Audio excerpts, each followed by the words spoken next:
শাহাদাত বরণ করবেন। তিনি শহীদ হয়ে গেলেন। 3 দিন পর্যন্ত তিনি একবার আহত ছিলেন। এই কর্ণের এই গোড়াতে এখানে তাকে আঘাত করেছিল। যে আঘাত করলো তার নাম আব্দুর রহমান মুলজিম খারিজি। আঘাত করার পরে এখানে ঢুরি হয়ে গিয়েছিল। ঢুরি তখন তো সেলাই করার কোনো ব্যবস্থা, অত্যাধুনিক চিকিৎসা ছিল না। হযরত আলী রাদিয়াল্লাহু আনহু এখান থেকে রক্তক্ষরণ হয়ে হয়ে শুভ্র দাড়িগুলি তার ভিজে ভিজে রক্ত পড়তে লাগলো। 3 দিন পর্যন্ত তার রক্ত বন্ধ করতে পারে নাই। সাহাবীরা এসে বলল, আমিরুল মুমিনিন, আপনি যদি বলেন আব্দুর রহমান মুলজিমকে আমরা ধরেছি, আব্দুর রহমানকে আমরা হত্যা করে ফেলি, হযরত আলী শহীদ হয়ে যাবেন। আহত দেখেন তখনও কত বড় ন্যায় ইনসাফওয়ালা। তিনি ডাক দিয়ে বলেন, ও আমার নবীর সাহাবীরা, সে আমাকে হত্যা করার জন্য ছুরিরাঘাত করেছে। আমি যদি শহীদ হয়ে যাই তাহলে তাকে হত্যা করা তোমাদের জন্য বৈধ হবে, কিন্তু যেহেতু আমি এখনো শহীদ হই নাই, মৃত্যুবরণ করি নাই, অতএব তাকে তোমরা হত্যা করতে পারো না। চিৎকার মেরে জোরে বলেন না মারহাবা। মানুষ ছিল, কল্পনা করতে পারবে? আমরা হলে কি করতাম? মেরে ফেলা। আমরা হলে বলতাম মেরে ফেলে দেখ। হযরত আমিরুল মুমিনিন বললেন, না, তোমরা তাকে জেলে বন্দী করে রাখতে পারো, কিন্তু তাকে হত্যা করবা না। যদি আমি বেঁচে যাই, আল্লাহ আমারে বাঁচায় দেয়, তাহলে বিচার হবে ভিন্ন। আর আমি যদি শহীদ হয়ে যাই, তারপরে তোমরা আমার মৃত্যুর বদৌলতে তাকে মৃত্যুদণ্ড দিতে পারো। এটার নাম ইনসাফ, এটার নাম ন্যায় বিচার। আর আমাদের দেশের বিচার হয় এখন পকেটে মাল নিয়ে। যারা বিচার সালিশ করে অনেকে আছে মুতিয়া ফানি নেয় না।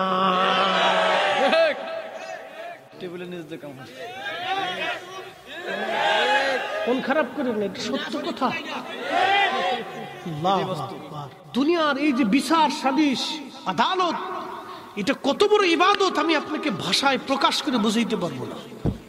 এখান থেকে কেউ যদি চুল পরিমাণ অন্যায় করে, কিয়ামতের ময়দানে যে কত কোটি বছর তাকে দাঁড়িয়ে থাকতে হবে সে নিজেও বুঝতেছে না। হায় আল্লাহ, বিচার সালিশ অত্যন্ত জটিল এবং কঠিন কাজ। এটা আপনাকে পরিপূর্ণ আদল এবং ইনসাফের সাথে করতে হবে, আল্লাহকে ভয় করে, যে না, আল্লাহর দরবারে আমাকে একদিন দাঁড়াইতে হবে। এটা অত্যন্ত জটিল একটা বিষয়। কেউ যদি দুনিয়ার থেকে অন্যায় বিচার করে, বিচার যদি সঠিক না হয়, কিয়ামতের মাঠ তার কত বড় ভয়াবহ হবে, এটা ভাষায় প্রকাশ করার মতো না।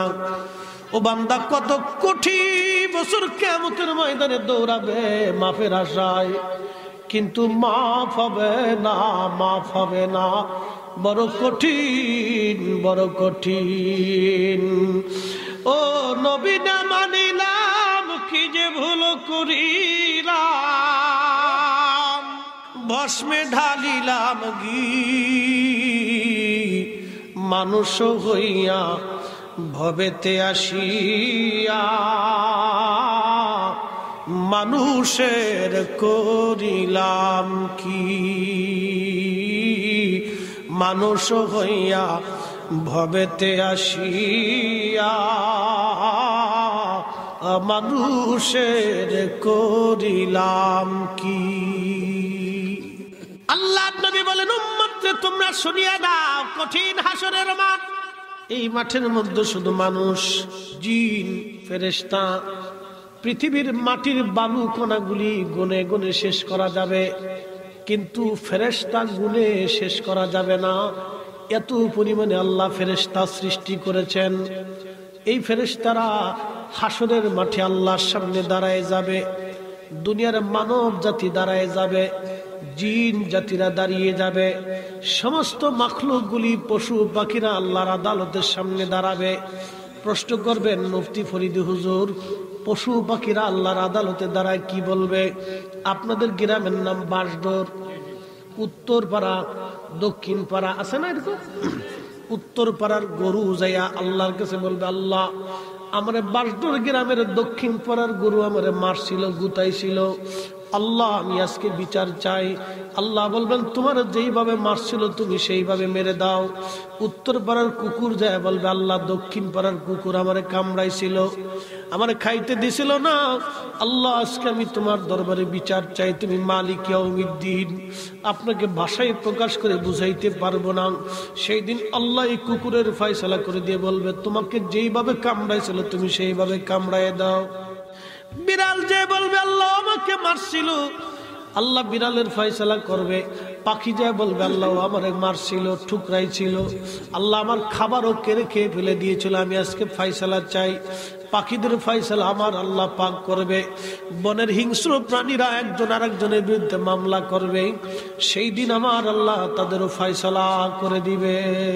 আল্লাহ নবী উম্মতকে বলেন উম্মত রে, সেই দিনের আল্লাহর আরশে আল্লাহর ছায়া ছাড়া আর কোনো ছায়া থাকবে না, হাউজে কাউসারের পানি ছাড়া আর কোনো পানি থাকবে না।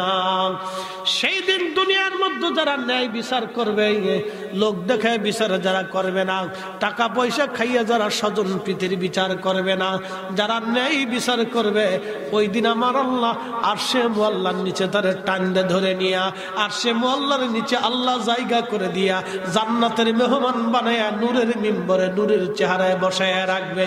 একবার জোরে জোরে বলা যাবে আল্লাহু আকবার। মুইতে পানি নেই না, হেতে হচ্ছে বিচারক। আমাদের দেশে যে বিয়ে পড়ায় না, বিয়ে পড়াইলে কি কয়, অনেক কাজী আছে, মুইতে পানি নেয় না, ও আইসে বিয়ে পড়াইতে গেছে। ওরা আগে পানির ভিতরে চুবাইতো, কি কথা কর না কেন, ওরা আগে পানির ভিতরে চুবাইয়া পাক সাফ করাইয়া তারপরে বিয়ে পড়াইতে নিয়ে আসবে। আমাদের দেশে এখন বিয়ের সিস্টেম তো পাল্টে গেছে, ফুলাও নাচে বেডিও নাচে, আরেকজনের বউলে আরেকজনের লাস্ট আছে কিনা জামাই, জি আব্বা, বউলা আরেকজনের নাচে, আরেকজনে কাদা দিয়ে রং দিয়ে কোনটা বেডি কোনটা বেডা চিনা যায় না। এটাকে বিয়ে কয় না, এটা বেহায়াপনা। বিয়ের কাজ হবে মসজিদের ভিতরে, যাব কবুল, কথাবার্তা হবে আল্লাহর ঘরে, এগুলি বন্ধ করতে হবে। তারপরে আছে দেনাপানা, তার মানে নাম হলো যৌতুক। খুব মনোযোগ দিবেন, যারা যৌতুক চাবে বুঝবেন এটার নাম ইতর, এটার সাথে আত্মীয়তা করা যাবে না। আচ্ছা ঠিক, খুব মনোযোগ দিয়ে, কষ্ট হইতেছে আপনাদের, সারা রাত তো চলবো?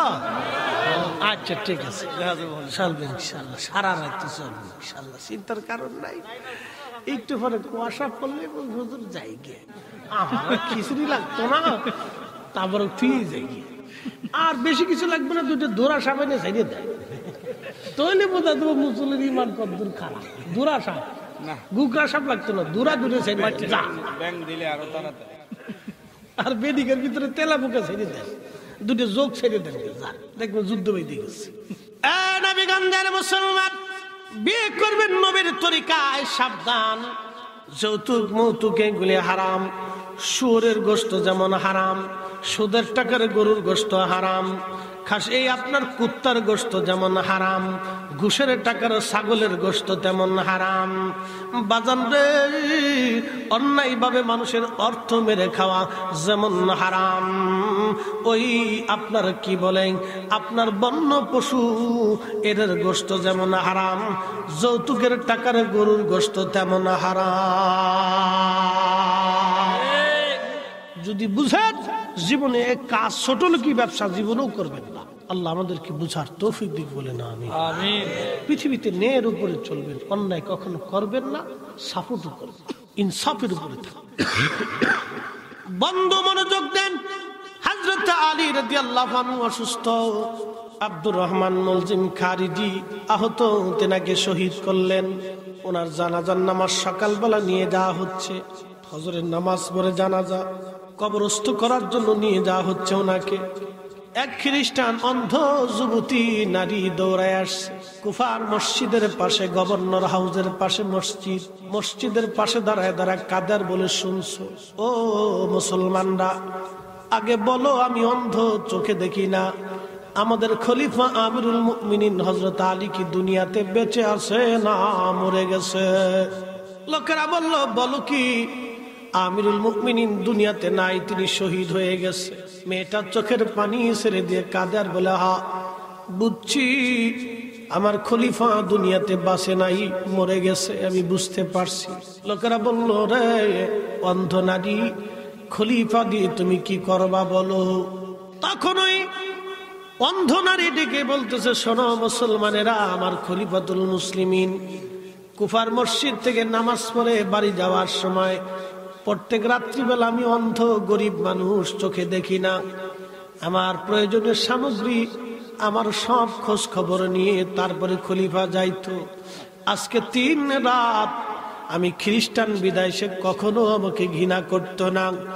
আমি 3 রাত হলো খলিফা আমার ঘরে যাই নাই, আমার খোঁজ খবর নেয় নাই, লোকও পাঠাই নাই। এই জন্য আমি বুঝছি আমার খলিফা আজ 3 দিন দুনিয়াতে নাই। যদি থাকতো তাহলে আমার খোঁজ খবর নিত, আমার জন্য লোক পাঠাইতো, নিজে আসতো। মুসলমান সুধী সমাজ, আপনারা বুঝে যাবেন, হযরত আলীর মতো একজন মহানুভব ব্যক্তি, যিনি আমিরুল মুমিনিন, দুনিয়ার থেকে জান্নাতের সার্টিফিকেট পেল। পুরা ঘরটা তার জান্নাত, শ্বশুর বাড়ির লোকজন জান্নাতি। শুধু জান্নাতি না, তারা জান্নাতের সাহিব, জান্নাতের মালিক, যাদের উসিলায় ফাতেমা, হাসান, হুসাইন, আলী নবীর উসিলায় কোটি কোটি কোটি কোটি জাহান্নামী জান্নাতে চলে যাবে।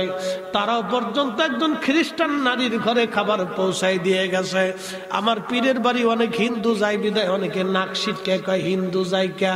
আরে আল্লাহর অলির কাছে হিন্দু যাবে না তো যাবে কার কাছে রে বেটা? তুমি নিজেও তো ধর্ম বুঝো না, তুমি নিজেও তো ধর্মের আইন চিনো না। অবশ্যই হিন্দু আমার বাড়ি আসবে, আমার বাড়ি আমি তার খাবার দিব, আশ্রয় দিব, আমি তার চিকিৎসা দিব, আমি তার সেবা করব, তার অসহায় হলে আমি সাহায্য করব। এটার নামই ইসলাম। কথা বলেন ঠিক না বেঠে?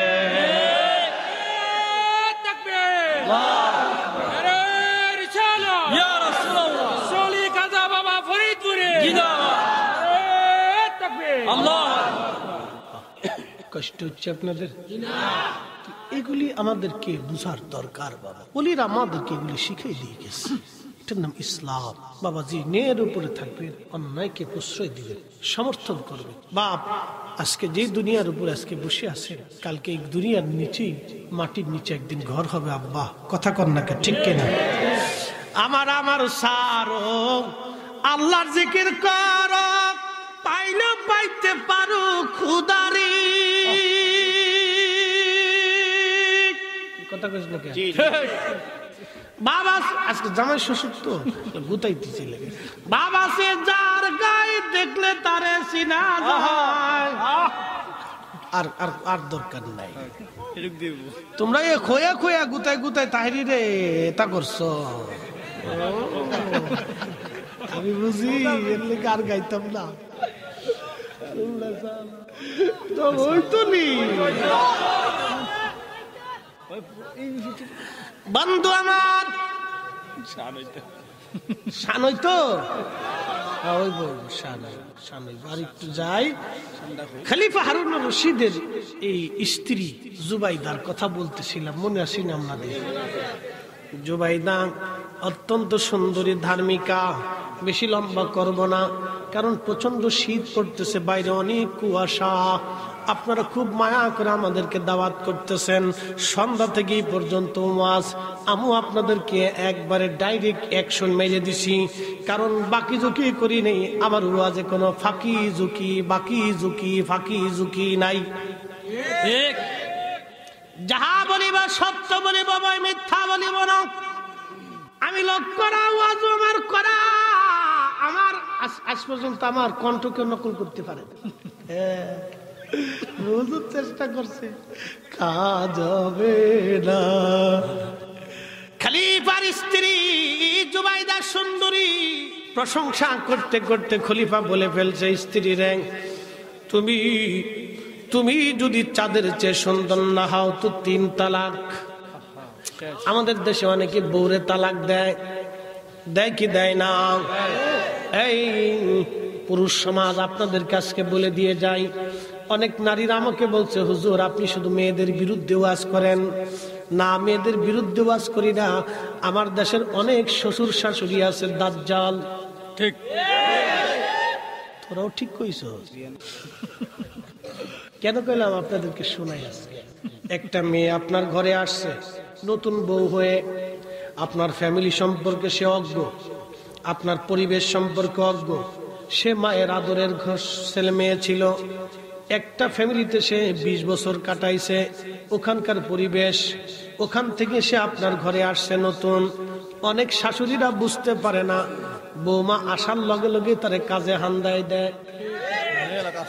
এই মহিলা নিজেও বুঝে না, গ্রাম্য বেডি, এই বেডির আহল জ্ঞান কর, এই বেডির আহলের মধ্যে কুত্তায় মুইতে দিছে। বলে হুজুর এত কড়া ভাষায় বললেন কেন? ওই মেয়েটা নতুন আসছে আপনার সংসারে, আপনার দায়িত্ব হলো, আপনি একজন মা, আপনার দায়িত্ব আপনার মেয়েটা যেমন অন্যের সংসারে গেলে সে সুখে থাকলে আপনি যেমন সুখী হন, আপনার ঘরে একটা মেয়ে আসছে অন্যের সংসার থেকে, সেও সুখে থাকলে তার মা ওইরকম সন্তুষ্ট হবে। আপনি যেহেতু মা, আপনার দায়িত্ব হলো আপনার বৌমাকে আগলায় রাখা, তার সুখে সুখী থাকা, তার দুঃখে দুঃখী হওয়া, তার অসুবিধায় তাকে সাহায্য করা, তার কাজে কর্মে তাকে বুঝায় সুঝাই দেওয়া। স্ত্রী ধীরে ধীরে ধীরে ধীরে তাকে বুঝানো। হঠাৎ করে আসার পরেই যদি আপনি তার উপরে প্রেশার দিয়ে বসেন, ওর মানসিকতা নষ্ট হয়ে যাবে, মন খারাপ হয়ে যাবে। এই জন্য আমাদের দেশের অনেকেই বেডিরা বোঝে না। আমাদের দেশের আরো অনেক বেডিরা আছে, আশেপাশের বেডিরা, এই বেডিরাও শয়তান। ওরা শয়তানে খালি যায় চাবি মারে। ওই বেডিকা রাহুলের মধ্যে কুত্তায় মুইতে দিছে। বলে হুজুর কারণ কি, কথা কেন বললেন, বুঝাই দিয়ে যায় আজকে। ওই সমস্ত বেডিরা যাইয়া ওই মহিলার সামনে দেয়া, ওই স্বামী যে বিয়ে করে আনছে আব্দুল আলিম, আব্দুল আলিম রে বলবে, আলিম রে না তোর বউটা বেশি সুন্দর হয়েছে না, কি কথা কর না। এই সমস্ত কথা যে বেডিকারে কবেন জুতা দিয়ে বাইরে এলাকা থেকে সারা করে দিন, শয়তান। ও সংসারে অশান্তি বাঁধাইতে আইছে। যুদ্ধ বাঁধাইস না, কালকে ভিডিও দেব।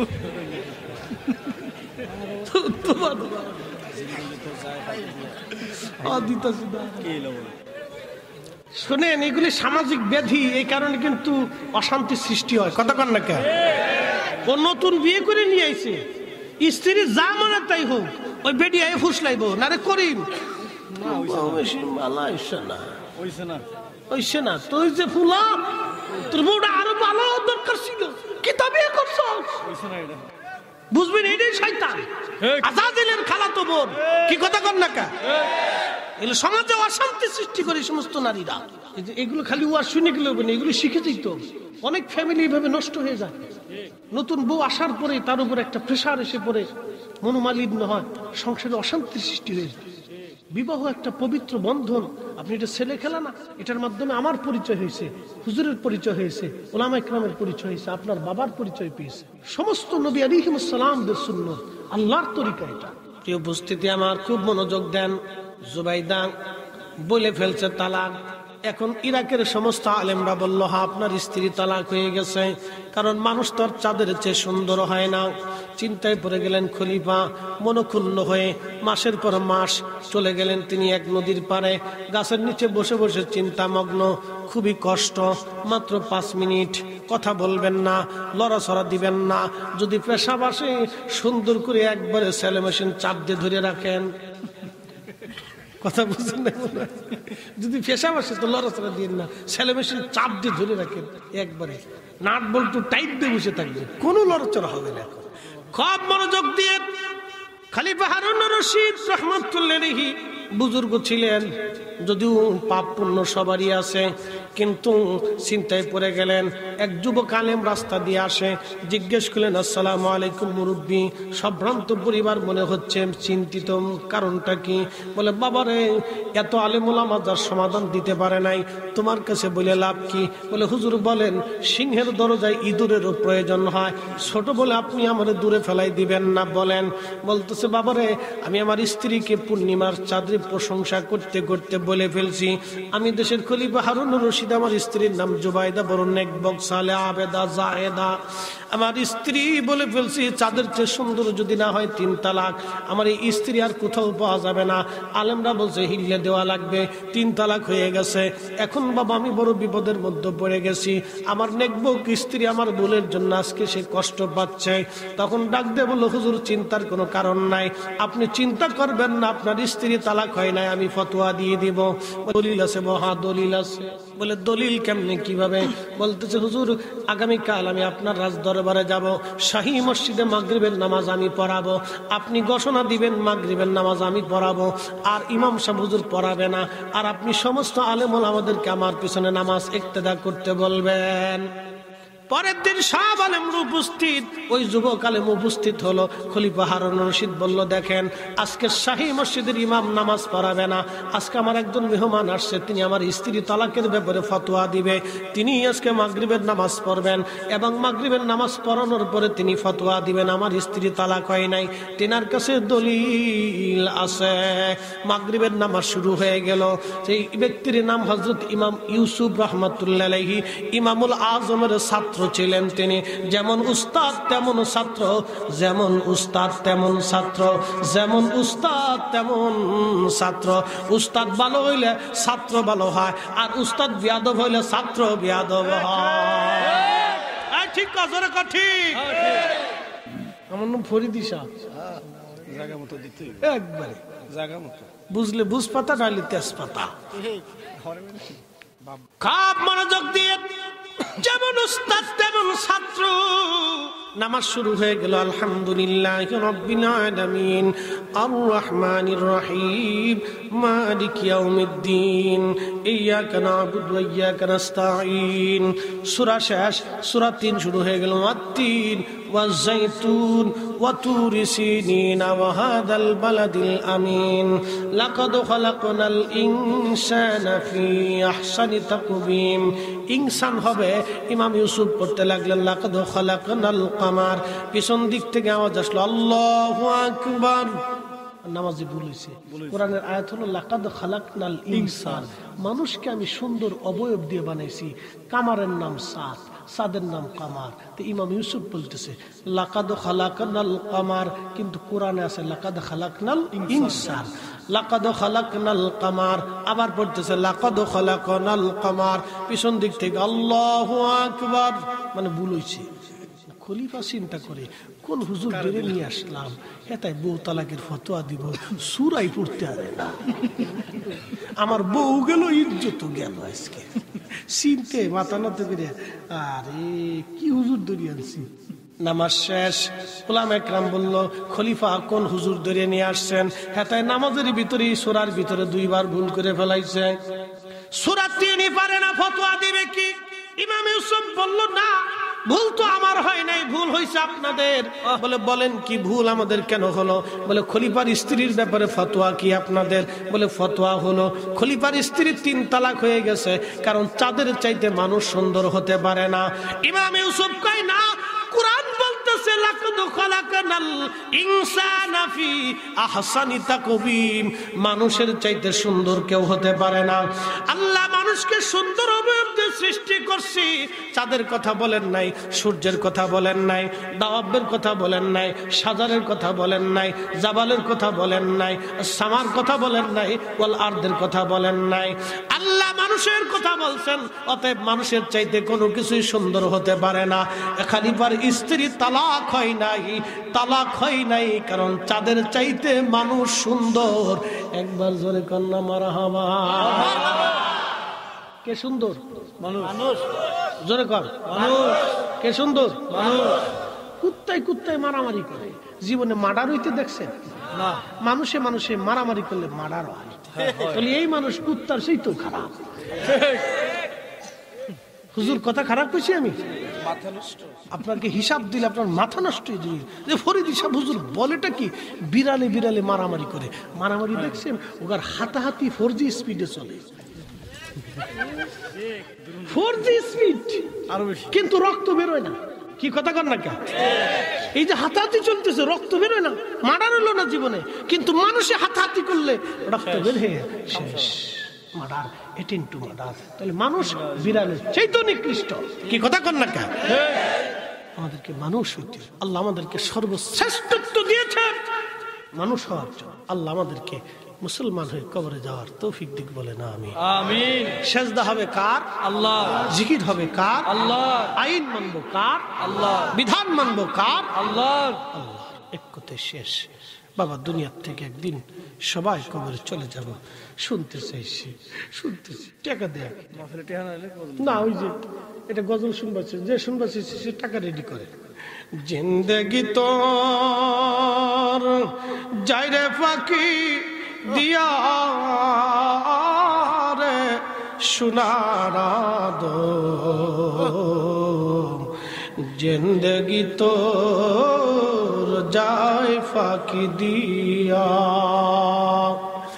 ও আদামরি বাগ ধরিয়া গেছে দাড়ি, দন্ত বাছে গুটা চারি, সমন জারি গিয়াছে করিয়ার সোনার আদম, জিন্দগি তোর যায় ফাঁকি দিয়া। বাজানরে আমরা কবরে চলে যাব, সম্পদাদি নিয়ে কেউ কবরে যাওয়ার সুযোগ নাই। আপনারা বলেন মাহফিলটা কি আগামী বছর হবে না বন্ধ হবে? আমরা কি আসবো না চলে যাব? আবার আইতাম নি না, আওয়াজ তুলব, আল্লাহ আনলে আবার আসবো। কি কথা কন না কেন, ঠিক কিনা? বাবাজি দুনিয়া একে উঠবেন না, বসেন, আমরা শেষ করে দিচ্ছি, প্রচন্ড শীত আমি জানি। বাজান রে, আগামী বছর একজন আল্লাহর বান্দা বলবেন হুজুর আমার মা নাই।